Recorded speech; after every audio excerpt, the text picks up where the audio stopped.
In Villisca, Iowa, the Moore family had consisted of 6. Josiah, who was also known as Joe Moore, his wife, Sarah Moore, the kids, Herman, Mary Catherine, Boyd, and the youngest, Paul, were in the modest home near the train station, where they regularly attended services in a Presbyterian church. On Sunday evening, June 9, 1912, the Moore family, along with Ina and Lena Stillinger, went to a Children's Day service in their church. The Stillinger girls asked their parents to stay the night with the Moores, since the walk to their home was dark. The Children's Day service was an end-of-the-year Sunday school program. With Sarah Moore as a co-director of the church, she had her kids and the other members perform speeches and recitations as part of the service. The night was cloudy, damp, and cool, but it didn't stop them from worship and social interaction. The activity lasted until 9:30, and the parishioners bid goodbye to settle the night. Little did they know that this would be the last time that the Moores, including the Stillinger girls, would be seen alive. On the quiet morning of June 10, 1912, the idyllic and agricultural life of Villisca, a town in Montgomery County, Iowa, was broken by the terrifying news. 6 children, 2 adults. Their heads were all covered in bed sheets. They had been murdered viciously by an unknown killer. Such terrible and unsolved crime that would span decades of investigations and numerous trials, and earned it the name the Villisca Axe Murders. My name is Edwin, and here's the Dark Night.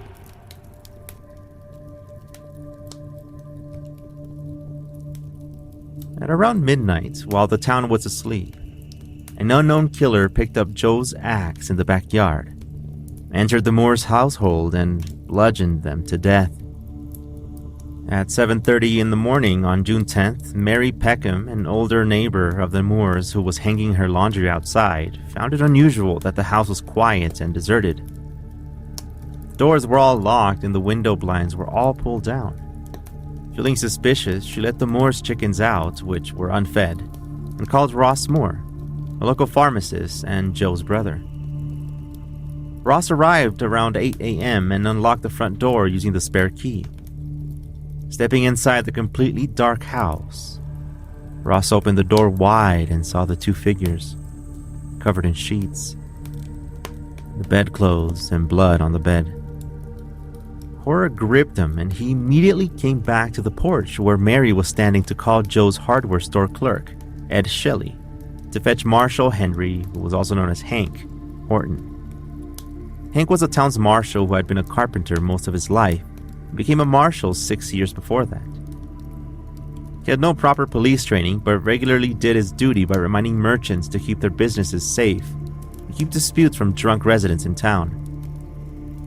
Hank, along with Ed Shelley, came down to the household. Hank described the house as the darkest night in there, and somebody murdered in every bed. The downstairs bedroom where the unrecognizable Stillinger girls were found, the partially cleaned murder weapon was left leaning against the south wall next to a 4-pound slab of bacon, which was wrapped up in a cloth. There was a lamp at the foot of the bed on the floor, a plate of uneaten food, and a bowl of bloody water. Drawers for clothes were left open, and a black skirt was draped over the mirror on the dresser. Other clothes were being used as covers on the glass entry door and other windows. It was a superstitious belief back then that if someone dies, mirrors should be covered to avoid the spirits from leaving the house. On the other hand, authorities guessed that the covered mirrors and windows were done purposely by the killer to avoid getting light to the crime scene. The bacon slab was believed to be used as a sexual representation of Lena, since her wounded hand was thrown over her head. Her nightgown had been pulled up to her waist, and her undergarments had been removed and thrown into the bed. There was a blood spot on her left leg just above the knee, which made the townspeople further speculate that she was molested or raped after defending herself from the killer.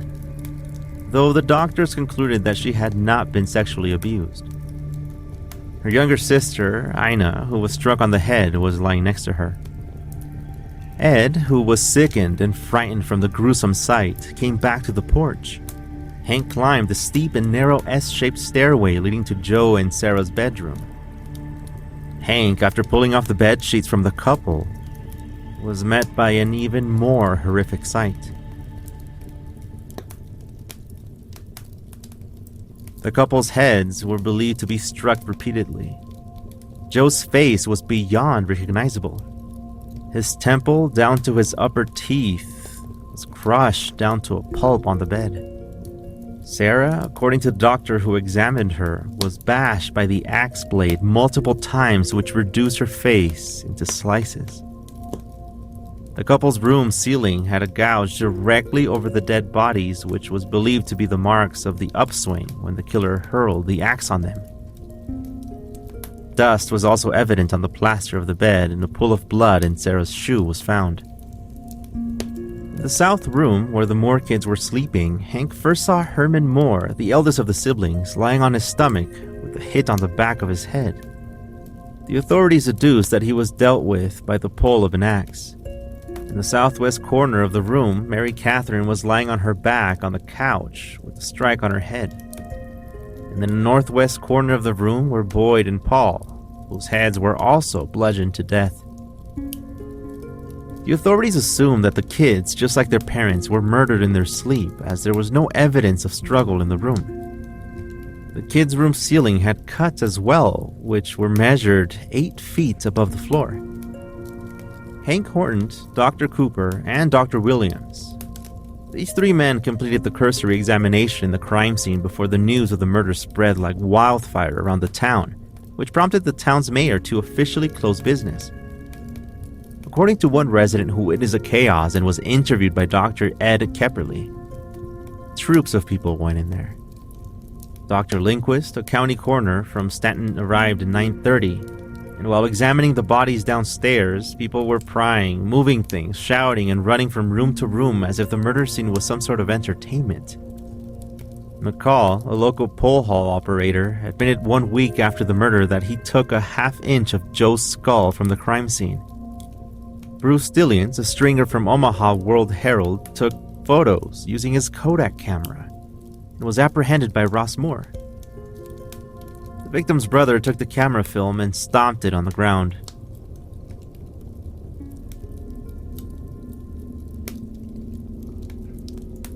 June 12, 1912, 2 days after the murder. A large funeral in long procession, guarded by the Iowa National Guard troops, was held in the Villisca town square. An estimated crowd of 5,000 to 7,000 mourners watched as the horse-drawn hearses and wagons carried the bodies to the Villisca cemetery.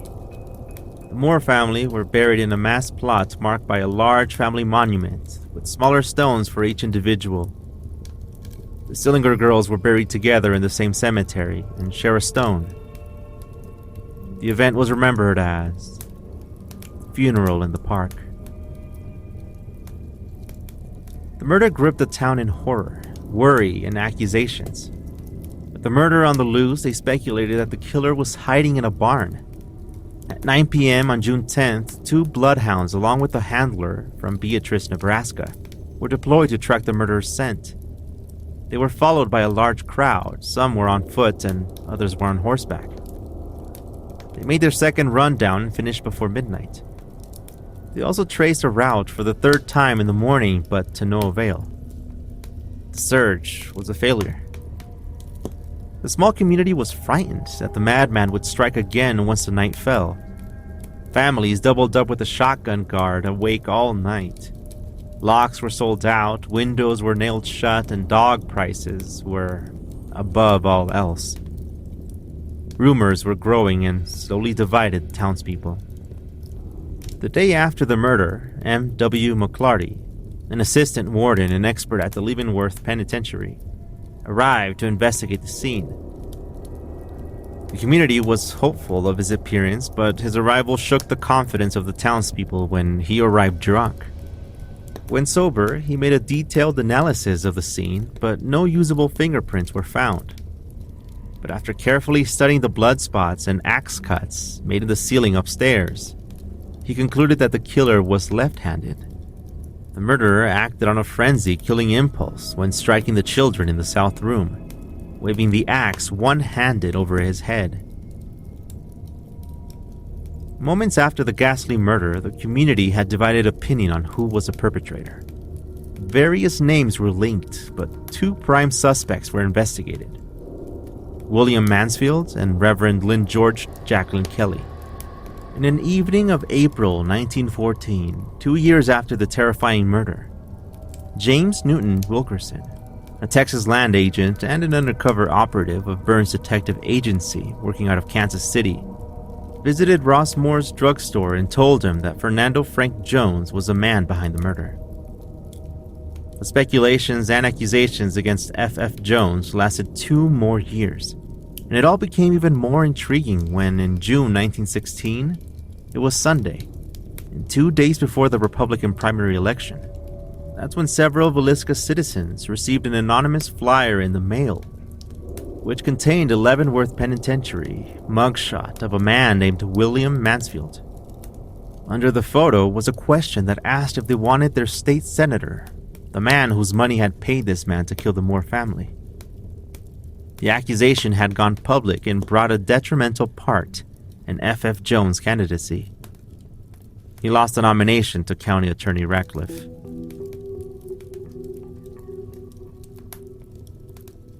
Born in 1855, New York State, F.F. Jones moved to rural Villisca from Illinois in 1875 and taught school in the community. He was married in 1880, and by 1882 he left school teaching and farming to become a bookkeeper for a hardware and implementing firm in Villisca. He was also the founding pillar of the community's Methodist Church, where he served for 25 years as a Sunday school superintendent. By 1901, Jones bought into a new retail partnership where Joe was already working. Joe worked for 7 years under Jones' firm and became the crack salesman for Jones of Villisca. Dismayed by his long working hours from 7 a.m. to 11 p.m., 6 days a week, he left in 1907, taking the valuable John Deere Plow Company with him, and set himself as a formidable rival in business against Jones. Adding fuel to the fire was an affair between Joe and Donna Bentley, Jones' pretty and vivacious daughter-in-law. Married to Jones' son, Albert Jones, Donna was a local beauty and a school teacher whose numerous affairs were popular in town. Within a year after her marriage, she began entertaining male visitors, and one of them was Joe Moore. Donna's telephone calls to Joe were no secret since they had to be placed through an operator. The growing rumors about their infidelity enraged Jones that by 1912, they began avoiding each other when crossing on the same street. As for William Mansfield, he was arrested in 1916 and brought to Montgomery County from Kansas, not only on the grounds of being a paid killer to the Moores. On July 5, 1914, he was the chief suspect of the axe murders of his wife, child, and parents-in-law in Blue Island, Illinois. It was also believed that he was responsible for the killing of Roland and Anna Hudson, a young couple from Ohio who had moved to Paola, Kansas, just a few months before. The murder happened on June 5, 1912, 4 days before the Villisca incident. No weapon was found, but it appeared that a pickaxe or mason's hammer had been used. To further strengthen Wilkerson's claim against F.F. Jones and Mansfield, he brought 3 eyewitness accounts in court. It was Vina Tompkins, who was camping outside Villisca with her husband, who was working on the brick paving of 3rd Avenue. She claimed to have overheard 3 men talking about money behind the old slaughterhouse just southeast of Villisca during the fall of 1911. She thought that one of the men looked alike Frank Jones.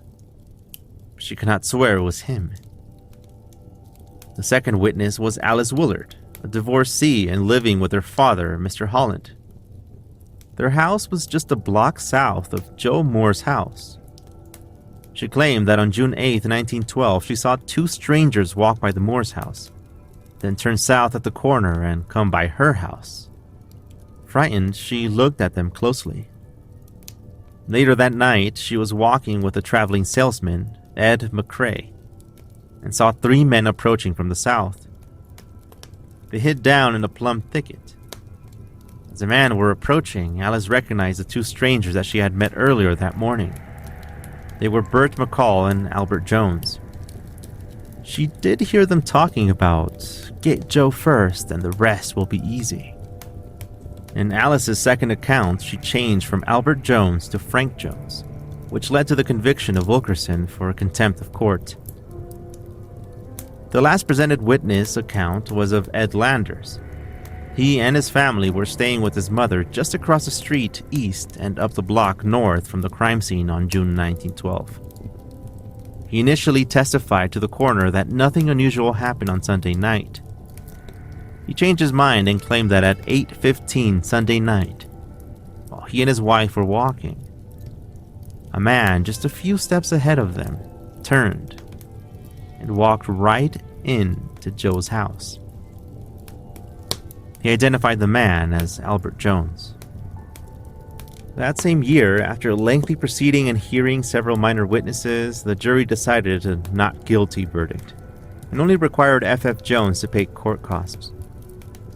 Mansfield was also released from prison when he was able to prove that he was working in Illinois when the murder occurred. It was indicated in his payroll records. He won a lawsuit against Wilkerson, but the majority of Montgomery County citizens were convinced that Jones used his money and political influence to escape justice. And even to this day, they believe that Fernando Frank Jones is the guilty one. Another man indicted to the murder was Reverend Lynn George Jacqueline Kelly. Preacher Kelly was born in England, and he and his wife Laura arrived in New York City in 1904. Kelly's father and grandfather were congressional ministers. To keep up with his mother's expectations, he studied excessively, which caused him mental breakdowns and eventually stopped him from going to university. Between 1904 and 1912, he served a dozen or more Methodist churches. He preached in Minnesota, Iowa, Kansas, Oklahoma, and Nebraska. In the spring of 1912, he gave up on Methodists, citing that, "You can starve working for the Methodists." He then enrolled in the Presbyterian Cemetery in Omaha, Nebraska. His classes were scheduled to begin in September 1912. The seminary president arranged for him to service 3 open churches that summer: Arlington, Pilot Grove, and the rural parishes in Villisca. And that very first time he was in Villisca was on the murder weekend.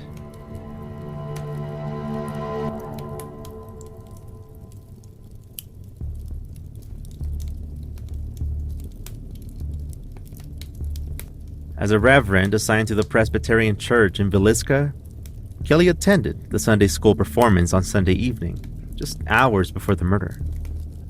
Seated at the back of the church, he saw Joe Moore beaming with pride as his children said their recitals while his wife Sarah helped direct the show.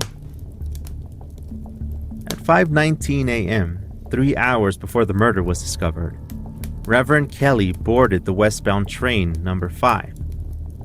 He allegedly told the other travelers that there were 8 dead souls in Villisca, Iowa. The murder had caused him obsession. He wrote letters to state and local investigators, private detectives, and relatives of the victims. 2 weeks after the murder, Kelly arranged to stay over on Monday in Villisca and persuaded a reverend to take him to the murder house. Consequently, a group of investigators were going and Kelly joined them. Such letters and actions made Tom O'Leary, a representative of Hayes Detective Agency, become suspicious of Kelly.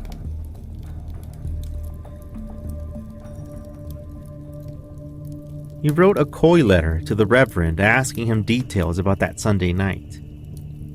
Kelly responded with details that were rather imaginary or incriminating. The state attorney general quietly investigated Kelly throughout the summer and fall of 1912.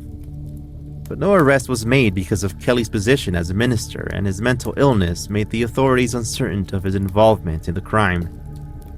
2 years passed and Kelly was in Winter, South Dakota, serving as a preacher and a shorthand reporter. Under the presence of hiring a private secretary, he placed an ad in the Omaha World Herald. A young woman, Jessamine Hodson, responded to his letter, but was shocked when the Reverend demanded that he must type in the nude. She took the letter to her pastor, who in turn took it to the police. And with the intent of knowing Kelly's nature, the police, posing as Jessamine, responded to his letters, which grew even more indecent. When the evidence was enough for a case to open against him, they arrested and sentenced him in Leavenworth Federal Penitentiary. In May 1914, Kelly was transferred to St. Elizabeth Hospital, the National Mental Hospital in Washington, D.C. And while undergoing therapy, he wrote letters to Attorney General Cosson, expressing his concern that he might be the suspect of the Villisca murders. Cosson assured him that he was not a suspect and that he should focus on his therapy. His inkling became a reality when in 1917, April, the investigators conducted an extensive investigation into his possible guilt. It led to the issuing of a bench warrant for his arrest. In the afternoon of May 14, 1917, he voluntarily presented himself to Montgomery County Sheriff Bob Dunn. Kelly spent the whole summer being interrogated repeatedly. In the late afternoon of August 30th, Kelly was brought into an interrogation room in the Logan jail and confronted by Attorney General Horace Havner, State Agents O.O. Rock, and James Risden, and the Harrison County Sheriff M.D. Myers. The interrogation lasted throughout the night, breaking occasionally to return him to his cell. When Kelly was in his cell, he found two thieves who convinced him, according to their experiences, that it would go easier on him if he confessed. Little did he know that those criminals were G.W. Atkins, a deputy sheriff, and a newspaper editor from Missouri Valley. Around 7 a.m., August 31st, Kelly, convinced by the two imposters, broke and dictated a made-up confession. He claimed that he had difficulty sleeping during the murder night, so he went for a walk. And while walking down the middle of the street, he saw a green light in the house and two children, the Stillinger girls, who were getting ready for bed. He heard the Lord's voice commanding him to suffer the children to come unto me. He walked to the back of the house, picked up the axe, went to the kitchen door, and proceeded to kill everyone. He stayed in the house and left town at first light. Tuesday, September 4th, 1917 was the first day of Kelly's trial, and it lasted until Wednesday, September 26th, 1917. Judge Boyce proceeded over the jury. The jury deadlocked, 11 refusing to indict him, and was dismissed Friday, September 28th, 1917. The second cursory trial was held in November, with all the juries acquitting Kelly from the charges.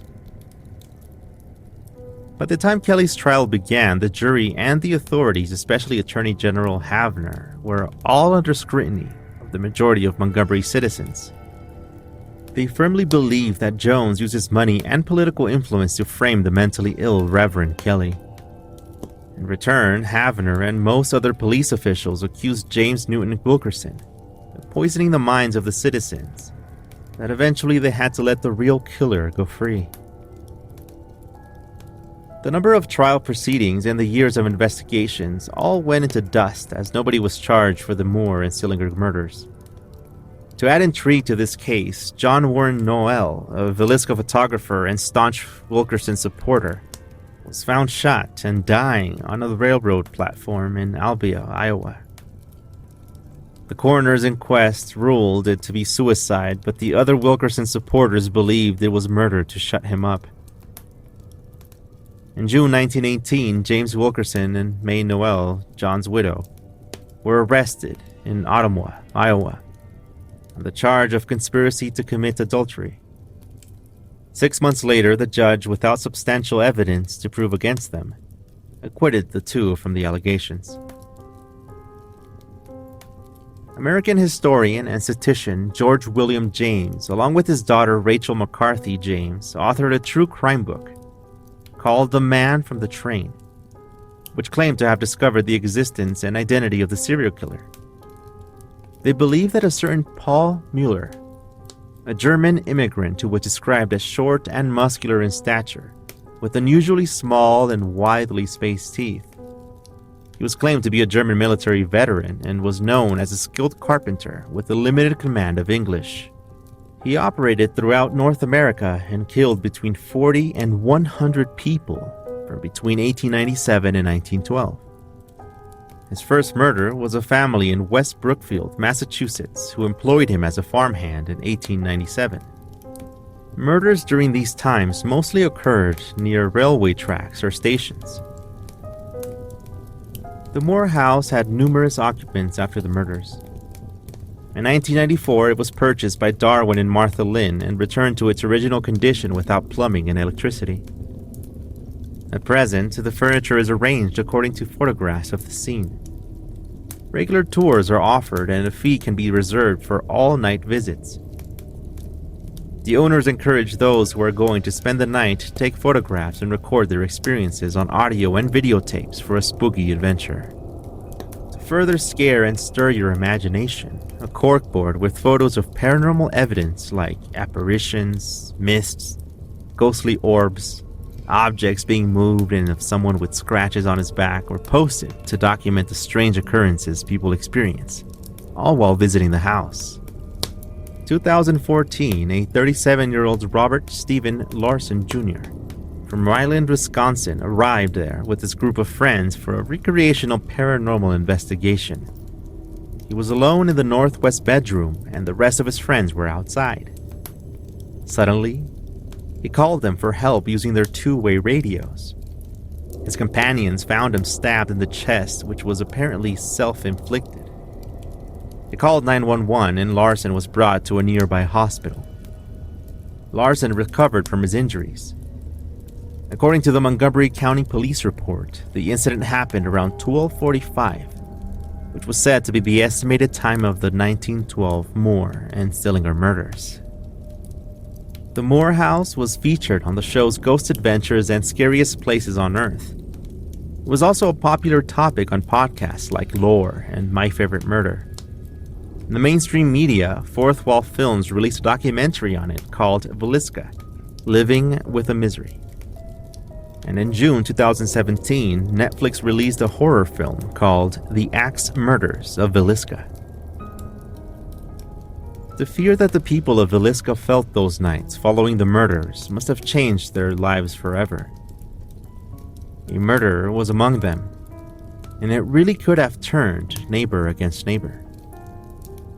And now, all that's left for us to remember is a carefully crafted stay with evidence lining every single room.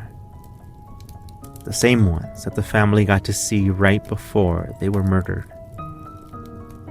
Perhaps that's why they decided to stay in the familiar setting of their memories.